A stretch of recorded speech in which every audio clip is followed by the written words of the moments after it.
The PlayStation Portal, to me, is the kind of device where I just feel like Sony is teasing us with really cool hardware with huge limitations.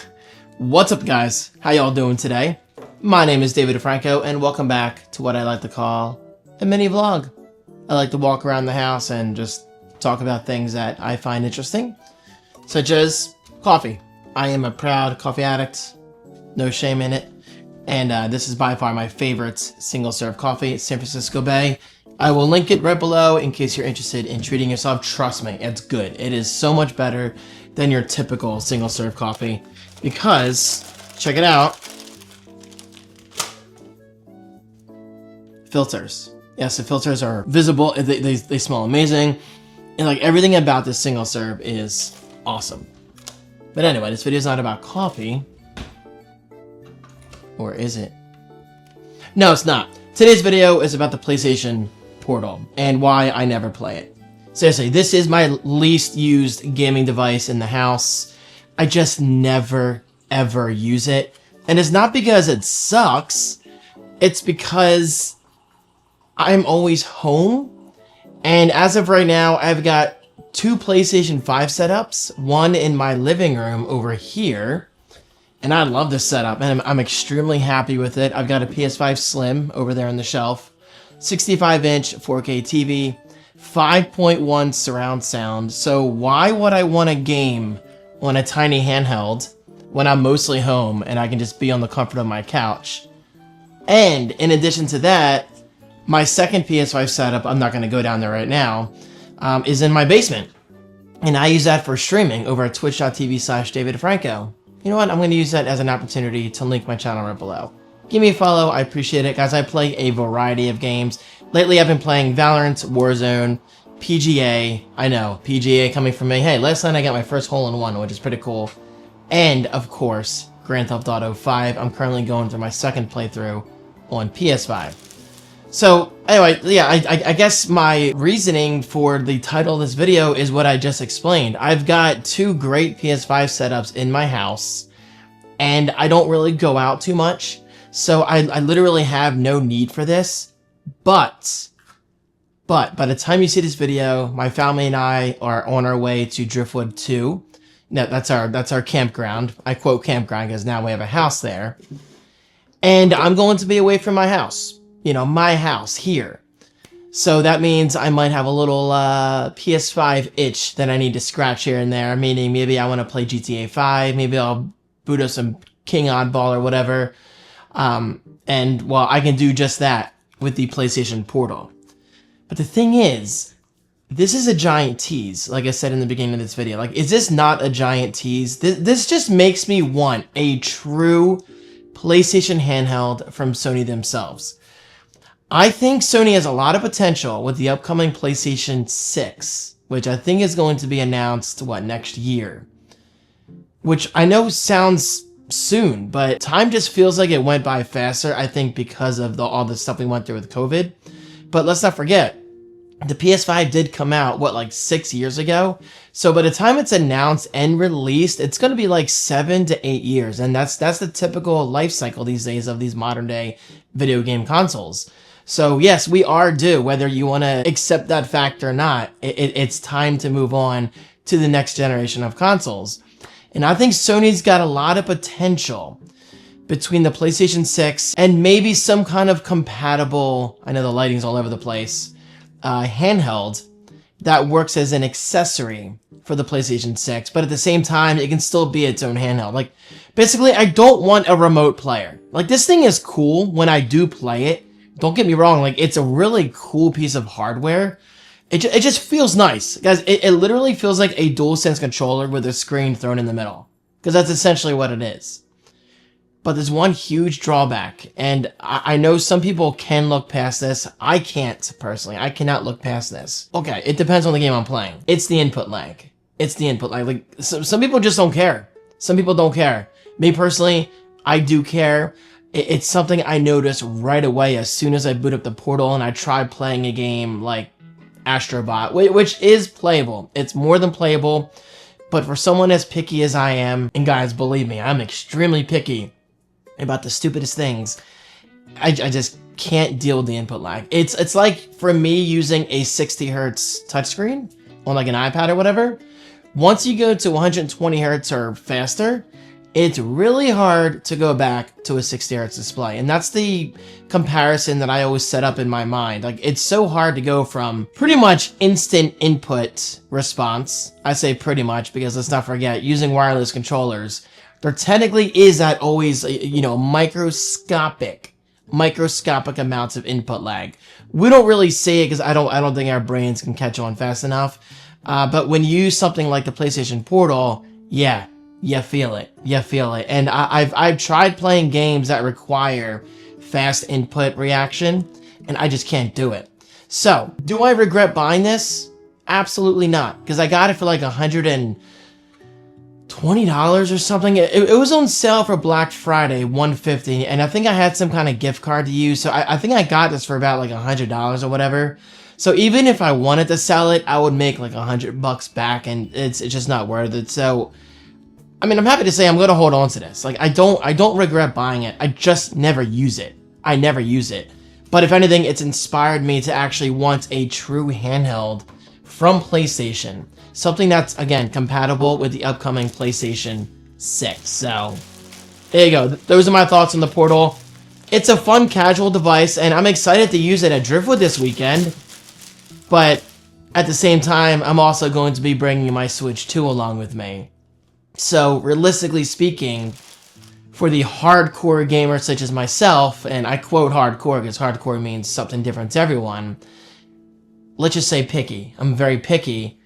I'm usually going to choose the Switch 2 over the PlayStation Portal because the Switch 2 is a dedicated handheld. The Portal is cool. I mean, it's got a lot of potential, but it's not a true handheld. And it never will be, unfortunately. Now, cloud streaming your games via PlayStation Plus Premium, that's really cool. That is a really fun feature, much like Xbox Cloud Gaming. If you just want to test out a game and you're not really worried about input delay and input lag and maybe some bandwidth issues here and there. Because guys, I will say, I've checked out a couple games on Xbox Series X via Cloud Gaming just because I was curious about it. Because maybe it's like a puzzle game and you don't need like instant input or whatever, and you just want to check it out. Well, then you can do just that with cloud streaming on the Portal. So, yeah. Anyway, I wanted to use this as an opportunity to update you guys on why I never play my PlayStation Portal. It quite literally sits there and collects dust. Doesn't mean I hate it. It just means I don't really...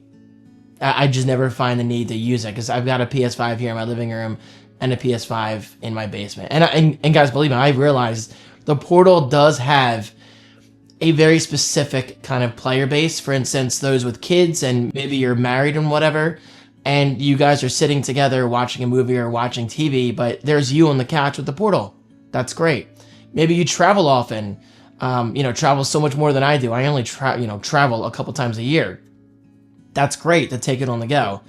But again, for someone who is home pretty much all day and every day, as I go out for maybe a couple hours a day, the PlayStation Portal just isn't a realistic handheld for me to use every day. Okay, so here we go. I did buy myself a case since I am taking this to Driftwood. It's finally leaving the house in a proper fashion, so I figured I need a case. I'm not usually a fan of like these hard cases, but honestly, I didn't do any research. I just searched PlayStation Portal case on Amazon, came across Power A. Power A is a great brand. They have yet to let me down, so I figured this case should be pretty good. So let's do this. And by the way, I'm uploading this on the same day that I'm posting my Ola or Ala Areola mouse unboxing, because I realized that video is very boring. So I figured to make up for that, I'm going to upload today's video as well. Alright. So because Power A is officially partnered with PlayStation and Sony, that means we do get the official PlayStation branding. That is always good. Again, I'm not a huge fan of hard shell cases, or like thick cases for that matter, but keep in mind that the Portal is by no means a small device. It's actually pretty big, but it's still a lot better looking than the Steam Deck. I'm sorry. People love the Steam Deck. Yes, I've never owned a Steam Deck, but that thing is a monstrosity in regards to design. I just wish it looked better. I'm just a big person on design. Like, this is sleek. The Switch 2 is sleek. I'm sorry, the Steam Deck, there ain't nothing sleek about it, guys. It's pretty much an abomination when it comes to overall design. But I don't think people buy the Steam Deck for design. They just buy it because they want to play their Steam games on the go. And that's the thing, like, how could they pull off a true handheld with a PlayStation 6? If they did that, they would have to ask all third-party developers, and themselves as first-party developers at Sony, to make a mobile-optimized version of, like, all these games that work on the PlayStation 6 handheld. So I don't know how they could pull that off. I'm not really sure. I don't know. We just don't have the processing power to squeeze everything in this tiny package with proper battery life. And even then, the battery life on this thing isn't the greatest. What is it, like 2 or 3 hours? So I don't know. Anyway, here's the case. It's going to be very interesting next gen to see what Sony does. And hey, one thing's for sure, guys, I'm going to buy it no matter what. I'm going to buy it no matter what because I just love my tech. I'm a hardware geek and all that stuff. And speaking of hardware real quick, then I'll get back to the case. If there's one huge improvement besides, you know, the lack of actual local gameplay on here that I would like in a future iteration of the Portal, it's the display. We need an OLED display. OLED is so much better. Like, this thing's got a ton of, like, ghosting and all that stuff and whatever. It's just not the greatest looking display. It looks good, but it doesn't look fantastic in my opinion. All right, we get a manual. If you need a manual for a case and you need to go back to elementary school, like, immediately, ASAP as possible. So here is the case, okay? Notice we do not have anywhere to hold our games, because I'm usually used to the Switch 2 cases that I have. I have a couple cases in the house, but that's because you can't use physical games on the Portal. So this is literally it. Now, we do have a little pouch here for, like, a USB-C cable or whatever, but that's about it. But because this is such a weird shape, I just don't feel comfortable taking this out of the house without a case. So here we go. Let's see. Pan that camera down, guys. Pan that camera down. And let's see how it fits, alright? Come on. Here we go. This little flap's gonna get annoying already, I can tell you that right now. So put this back down. And there you go. It's a PlayStation Portal case. And it holds the Portal. And in theory, I can just drop it and it should be okay. Not gonna lie, I cringe a little bit when doing that. I'm sorry. But that's the whole point of a case, is to protect your devices. And now I'm going to boot this, just to prove it still does work. Obviously, it's going to work. Please, this thing went through more of a beat-up process when being shipped than it ever did in this house. And there you go. The PlayStation Portal is booted. And you can connect right there. Oh, there's a system software update. That just goes to show you, I haven't used this thing in a while. And it is a touchscreen, which is really cool. Now, you're not going to see the display very well because it's very bright in here. And the display is kind of dim right now because that's just what it does at startup. But yeah, there you go. Guys, there are my thoughts on the Portal. Please do not take this as a hating on the Portal kind of video because it's not. Honestly, I really do think it's got a lot of potential. It really does. It's just, I don't know. It's not for me. It's not for me. It is definitely the device, the gaming-related device in my house from a major company such as Sony that sits there the longest. Besides my Series X. No offense to Xbox fans. I'm an Xbox fan myself. But Xbox has made a lot of weird decisions in recent months, and I just have no motivation to boot up my Series X right now. But maybe that'll change with Forza. I actually might get Forza Horizon 6 on PS5. Dare I say. It sounds weird even saying that, 'cause it's not right. It's not right. But it just kind of shows you where Microsoft is in the gaming industry. And with that said, and then I'll let you guys go. No matter what, I am definitely getting the next Xbox console. Like, I'm not anti-Xbox by any means. I'm not anti-anything. Like, I'm not even anti-Steam Deck. Yes, I make fun of how it looks, but I really do think the device has a lot of potential for the right kind of user. Me personally, I never feel the need to play PC games mobile. I just don't. If I'm playing my PC games, I'm going to be playing them on my PC. And I guess the same exact thing goes for the PS5. Like, if I'm playing PS5 games, I'm going to play them from the comfort of my couch. This is merely a, hey, if I really, really, really need to play PS5 away from my house, then I have the option. That's the kind of solution. But besides that, the Portal doesn't really do much for me. If anything, it's just kind of fun to look at and fun to hold now and then, because the hardware really is nice. It just feels like a premium piece of hardware. All right. Thank you guys so much for watching, and I will link this exact Power A case right below. And stay tuned. Driftwood vlogs are coming back. I'll see you then. Peace.